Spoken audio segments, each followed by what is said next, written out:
আসসালামু আলাইকুম। আমার দেশবাসী, দেখছেন এই জমিটা কিন্তু প্রচুর ঘাস বন হয়ে পড়ে আছে। দেখেন, এই জমিটা আবাদ হয়ে গেছে।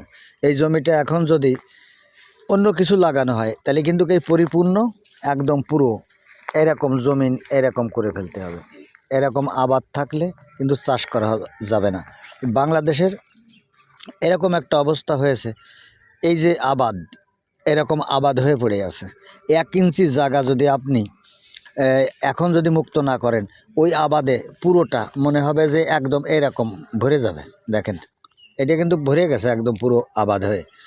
তো আমি সবাইকে বলবো, যারা জুলাই যুদ্ধ আছে, যারা এই জুলাইকে ভালোবাসে, যারা জুলাইকে ধারণ করে বুকে, তাদেরকে বলবো তারা যেন অবশ্যই এই বাংলাদেশকে একদম পরিপূর্ণভাবে যেন আগাছা মুক্ত করে।